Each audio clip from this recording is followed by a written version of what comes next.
Women Taking the Lead, episode 17. And it's because I love them. I want everybody to be the best that they can be, to develop into a loving and giving society that will be helpful to everyone. Hello, my name is Jody Flynn, and welcome to Women Taking the Lead, where we are all about creating blasts of inspiration to help you overcome self-doubt so you can lead with confidence, integrity, and a sense of humor. This episode is sponsored by Luma Coaching.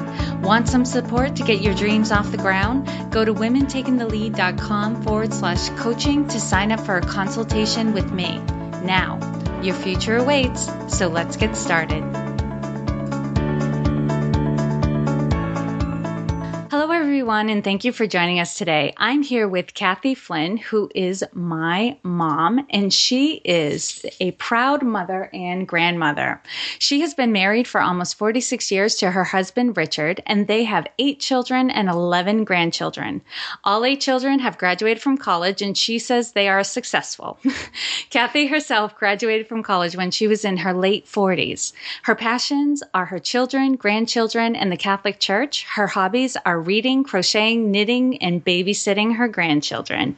Mom, that's only a little intro for everyone, so tell us more about you and your own humble beginnings. I am an only child. I graduated from a Catholic high school.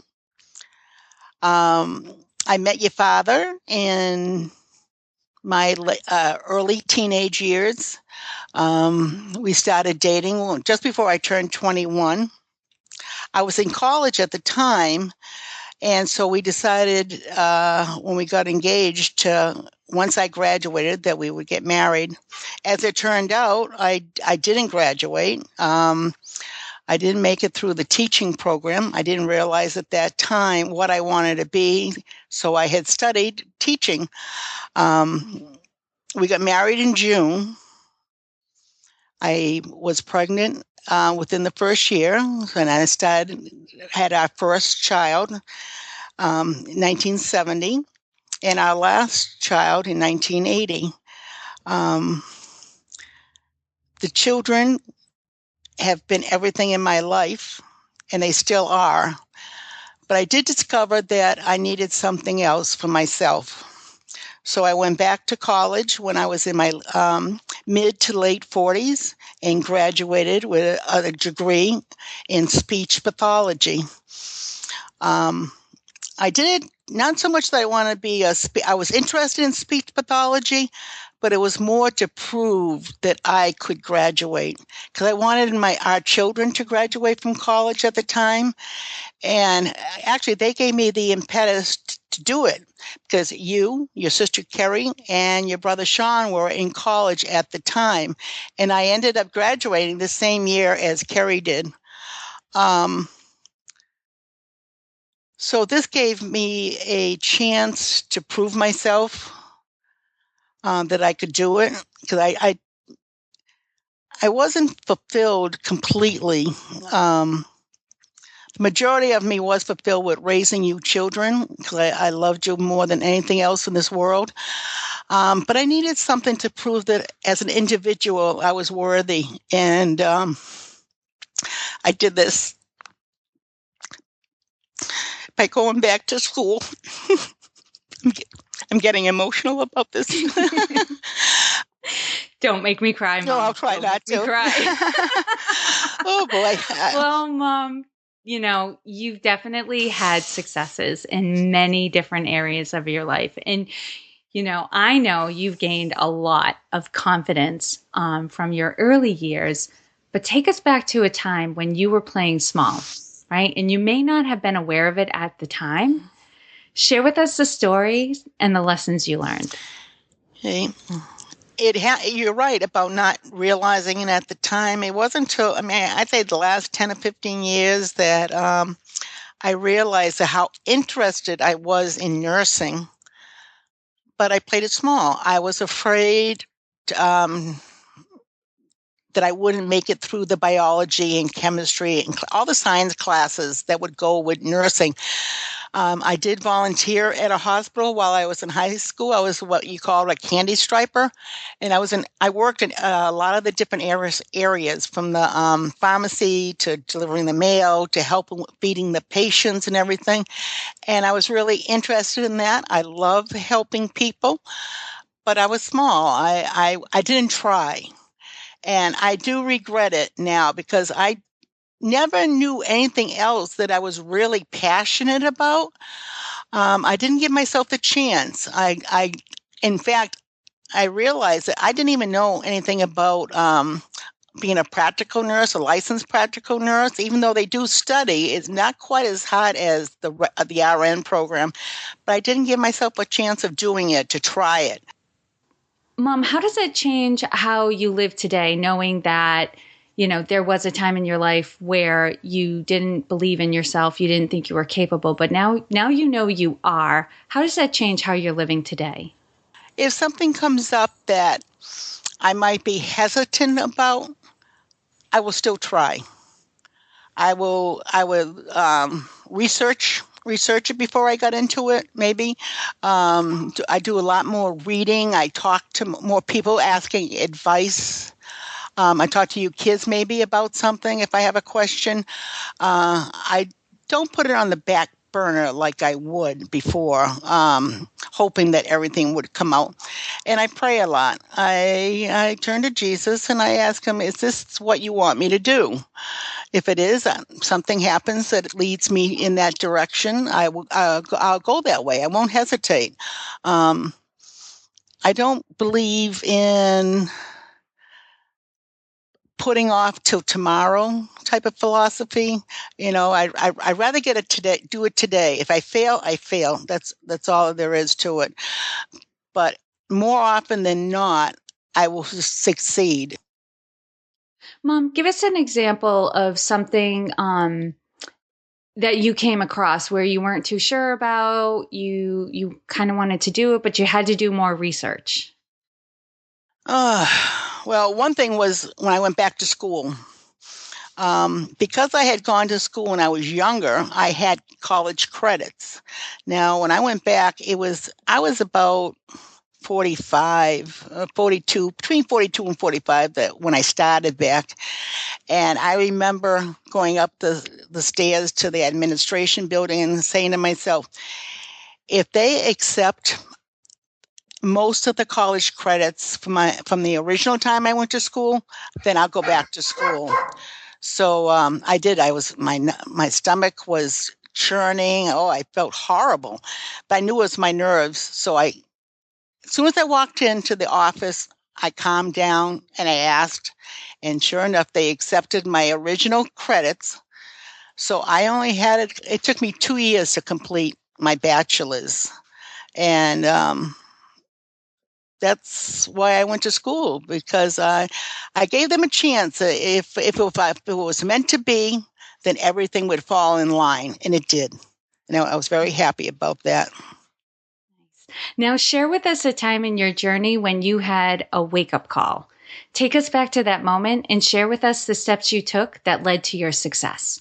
Well, again, with college, everything was different.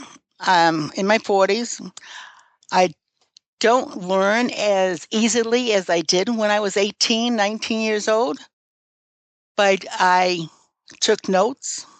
I recorded my classes. I rewrote my notes when I got home while I was listening to the tape I had played. And I highlighted the material in the textbooks. I really put my all into it.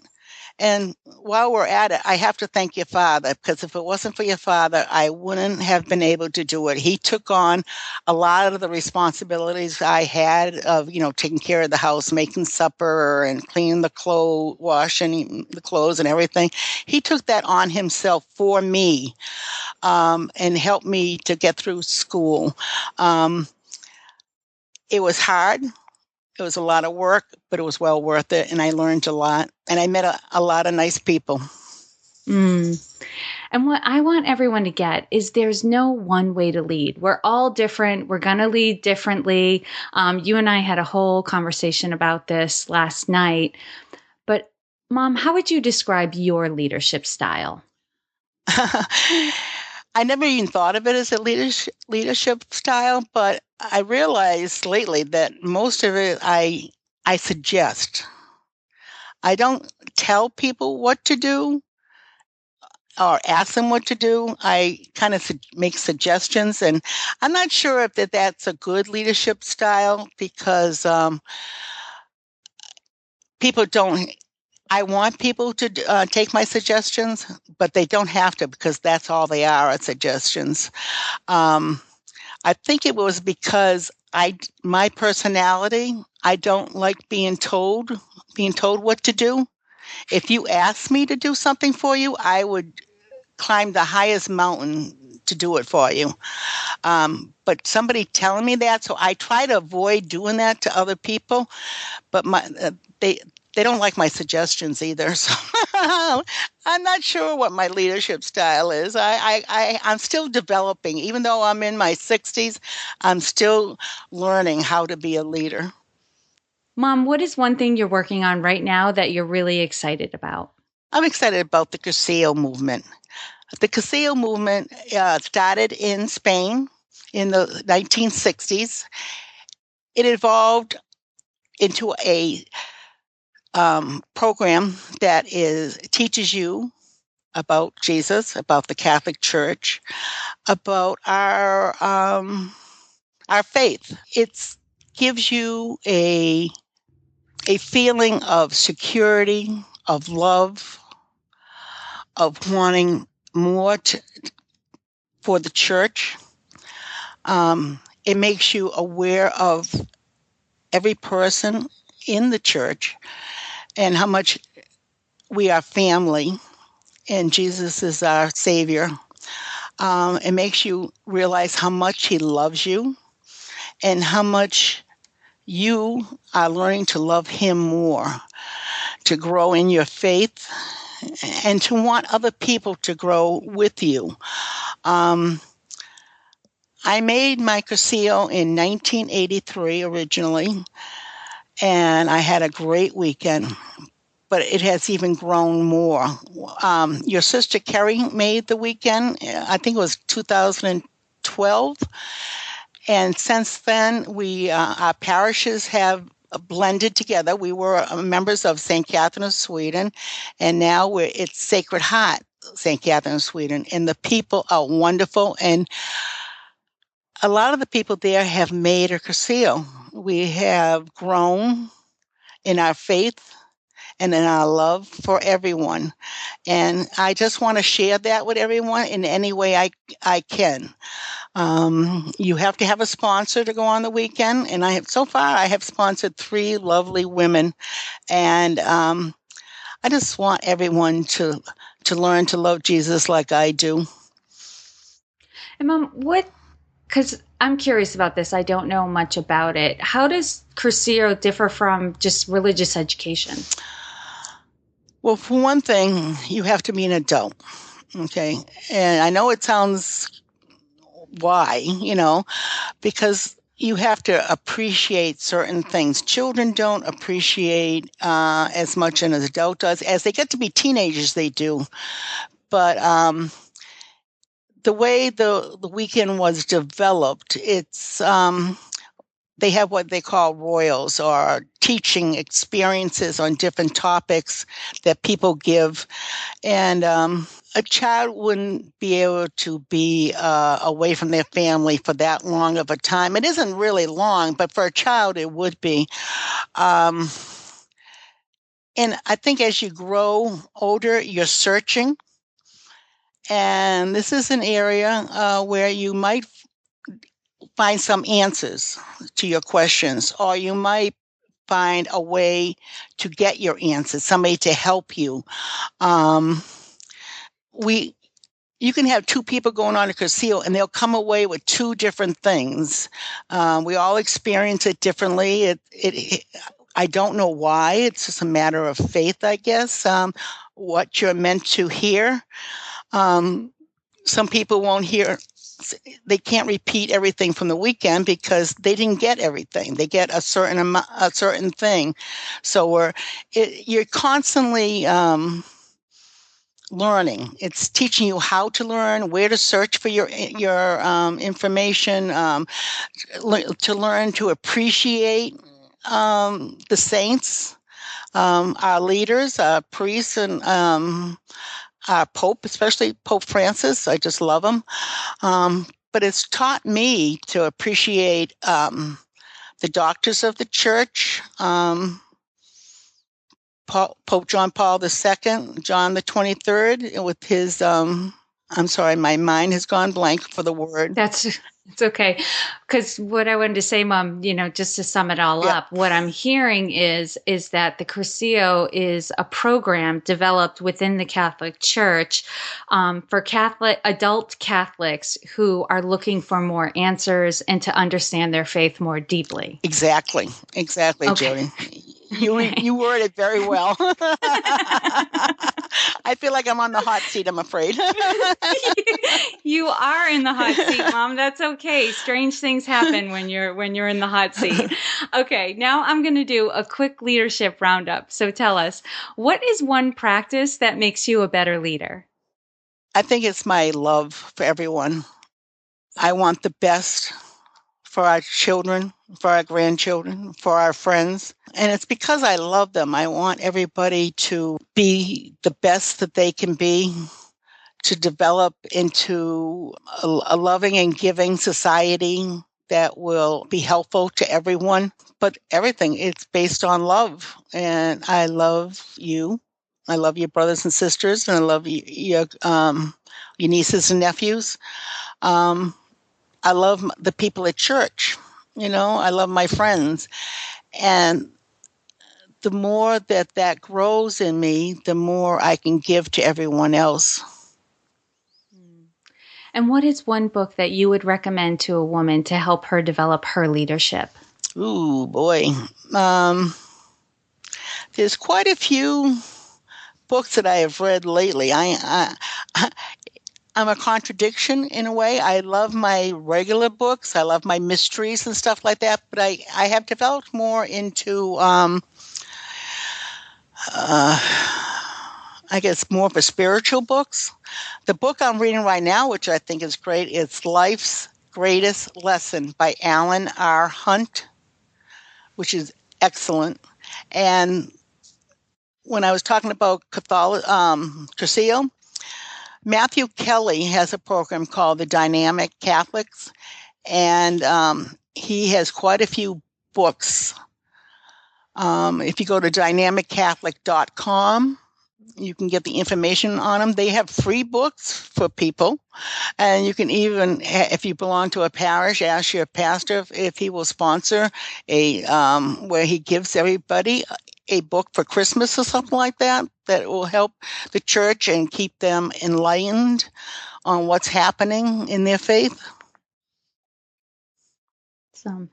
And knowing what you know now, if given a chance to go back and do anything differently, what would you change? I would try nursing. I really would. Now, I don't know if I'd make it, but I would try it. And if I didn't make it, that's fine. But I would find something, I think, in the medical field. Other than that, I wouldn't change a thing. I'm happily married. I love my family, and I wouldn't change any one of them. Now, share with us a success quote or a mantra and why it has meaning for you. My mantra is, Jesus, I trust in you. That is written on, there's a movement in the church, a divine mercy movement, and there's a picture of Jesus. And at the bottom of it, it says, Jesus, I trust in you. And I do. I trust in him. And when I'm nervous or doubtful about something, I'll say a prayer to Jesus to help me. And I said, and I will trust in you, Lord, that everything will work out.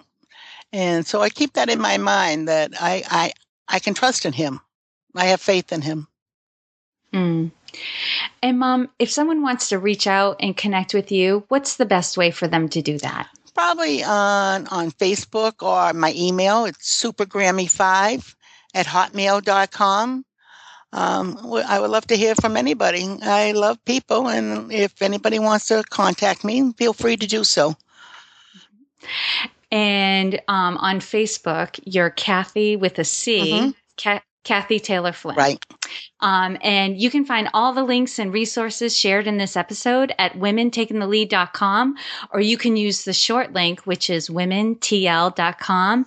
And Mom, thank you so much for taking the time to inspire and enlighten us. Now you're going to make me emotional. I love you, Jody.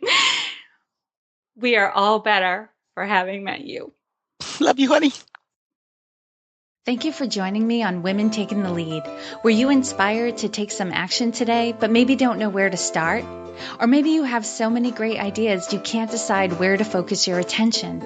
Don't let stress or overwhelm stop you from having the career, the business, or the life you want to live.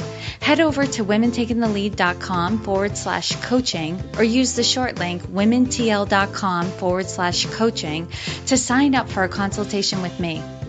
And to strengthen you on your leadership journey, I'd like to send you off with a quote from Marianne Williamson, so here goes. Our deepest fear is not that we are inadequate. Our deepest fear is that we are powerful beyond measure. It is our light, not our darkness, that most frightens us. We ask ourselves, who am I to be brilliant, gorgeous, talented, fabulous? Actually, who are you not to be? You are a child of God. Your playing small does not serve the world. There is nothing enlightened about shrinking so that other people won't feel insecure around you. We are all meant to shine as children do. We were born to make manifest the glory of God that is within us. It's not just in some of us, it's in everyone. And as we let our own light shine, we unconsciously give other people permission to do the same. As we are liberated from our own fear, our presence automatically liberates others. Again, thank you for joining me, and here's to your success.